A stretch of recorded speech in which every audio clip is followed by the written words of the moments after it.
नमस्कार बच्चों। पिछले वीडियो में हमने कविता 4 उठो धरा के अमर सपूतों इस कविता का पेज नंबर 23 का अभ्यास किया था। इस कविता के कवि है द्वारिका प्रसाद माहेश्वरी। बच्चों, इस कविता का जो भावार्थ है, इस कविता में यह दर्शाया गया है कि जो 15 अगस्त 1947 के बाद के भारत की बात की गई है, जब हम नए नए स्वतंत्र हुए थे।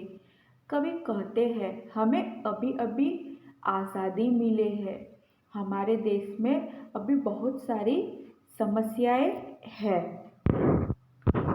बच्चों, हमने पिछले वीडियो में यहाँ तक कविता का पठन किया था, अभ्यास किया था। तो इसका जो भी सार है वो मैं आपको बता देती हूँ कि कवि द्वारिका प्रसाद जी ने कहा है, हमारे देशवासी उदास और निराश हो चुके हैं। क्यों? क्योंकि सदियों की जो गुलामी थी, हमारा देश जो सदियों की गुलामी के अंधेरे में रहा था, उसका चेहरा जो है वह निस्तेज हो गया है।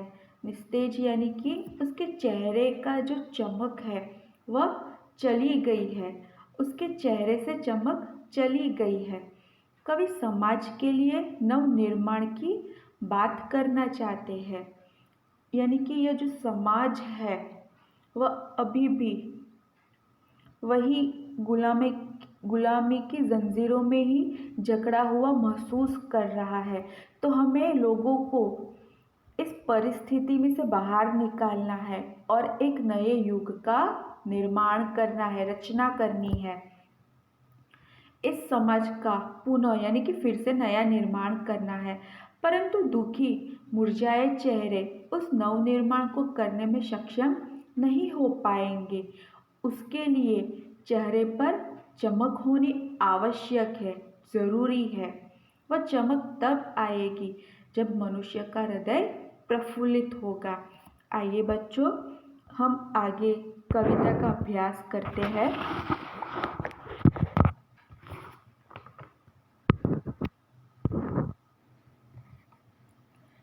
कली कली खिल रही इधर, वह फूल फूल मुस्काया है।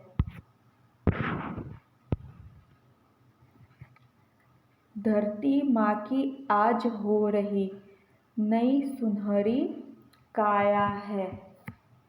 आइए कठिन शब्द देखते हैं। धरती यानी धरा, पृथ्वी। सुनहरी,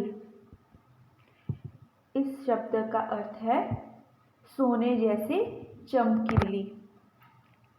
काया, इस शब्द का अर्थ है शरीर।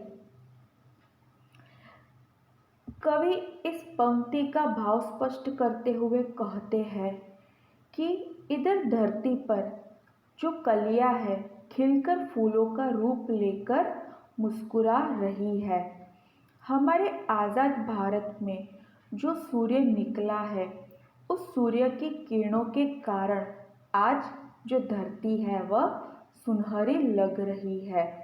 हमारी धरती, हमारा देश आज विकास के पथ पर आगे बढ़ रहा है। हमारी धरती पर संपन्नता लौट आई है। तो क्यों ना हम भी अब अपने राष्ट्र के लिए कुछ करें। देश को आगे बढ़ाने के लिए भी हमें कुछ करना पड़ेगा ना। देश तो अब स्वतंत्र हो चुका है, तो हमें उसी परिस्थिति में नहीं रहना है, हमें आगे बढ़ना है।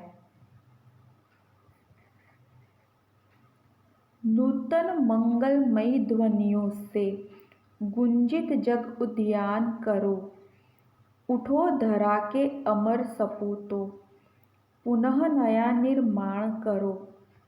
आइए कठिन शब्द देखते हैं। नूतन यानी कि नया। मंगलमय, इस शब्द का अर्थ होता है शुभ या कल्याणमय। जग उद्यान, उद्यान शब्द का अर्थ होता है बगीचा। यहाँ पर जग उद्यान लिखा है यानी कि संसार रूपी बगीचा। गुंजित,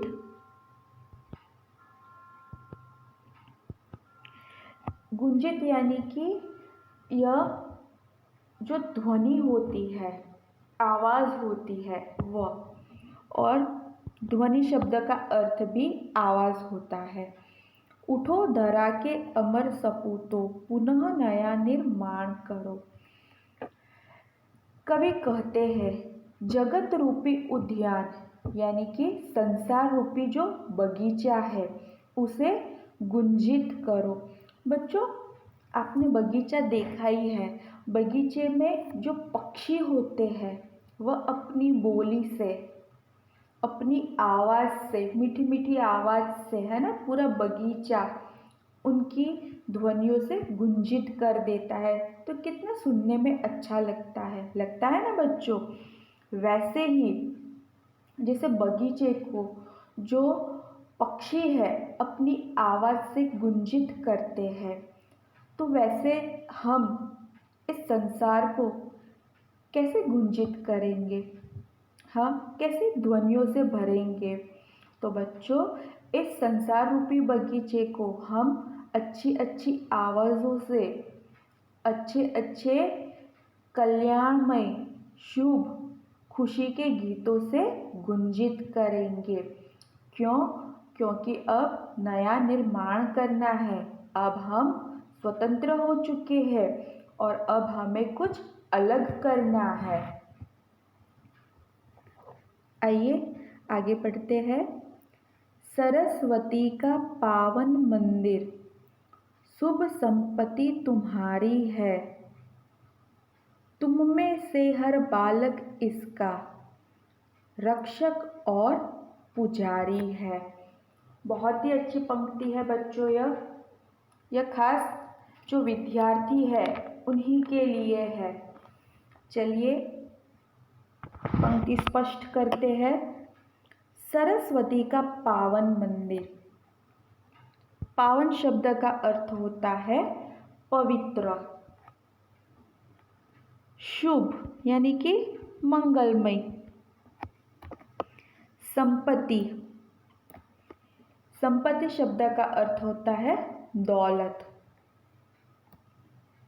रक्षक यानी कि रक्षा करने वाला, पहरेदार।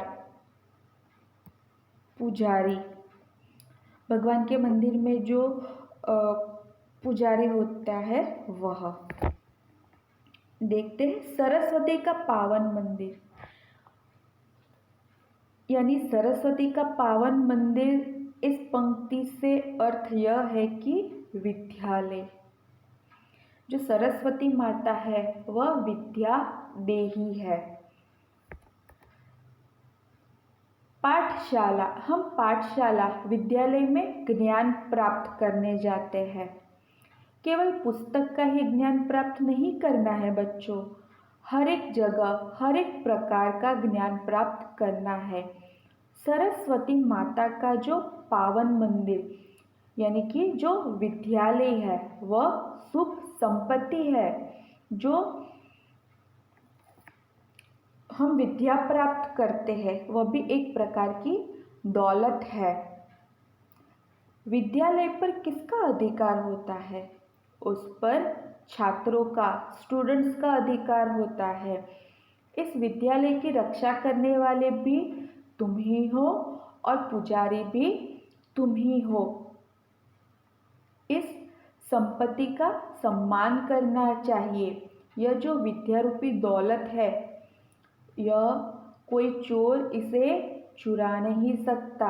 अगर हमारे पास ज्ञान होगा तो हमें किसी और धन दौलत की आवश्यकता नहीं होगी।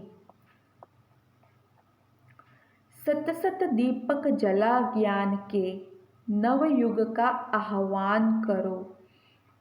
उठो धरा के अमर सपूतों, पुनः नया निर्माण करो।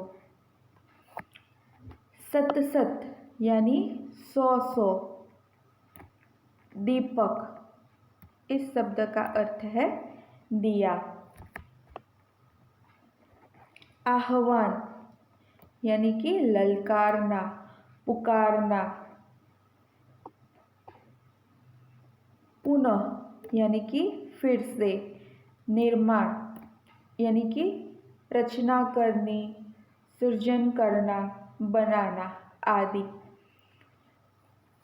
यहाँ पर कहा गया है कि ज्ञान के दीपों को जला के, यानी कि तुम हर एक प्रकार का ज्ञान प्राप्त करो, पढ़ाई का, संस्कार का, हर क्षेत्र का ज्ञान प्राप्त करो और उस ज्ञान को संभालना है।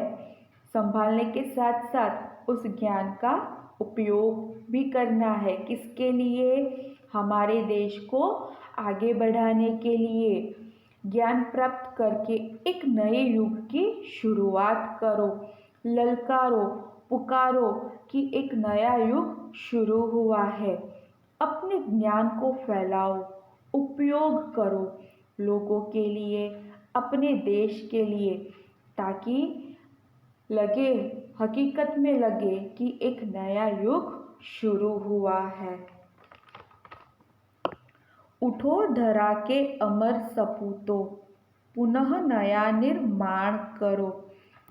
धरा यानी धरती, अमर यानी कि जो मर न सके वह, सपूत यानी पुत्र। उठो धरा के अमर सपूतो, पुनः नया निर्माण करो।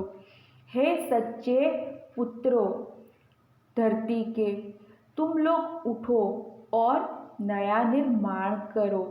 विद्या अर्जन यानी कि विद्या को प्राप्त करने के लिए लग जाओ। ज्ञान को प्राप्त करो जिससे सबको लगे हकीकत में एक नया युग शुरू हुआ है। हे धरती के वीर पुरुष, अपने देश की उन्नति की ओर ले जाओ। हमारा जो नया देश हमें मिला है उसका दोबारा नया निर्माण करो। जो भारत गुलामी से पहले था, जब अंग्रेजों ने हम पर शासन नहीं किया था, उससे पहले हमारा जो देश था वो बहुत ही सुखी और समृद्ध था।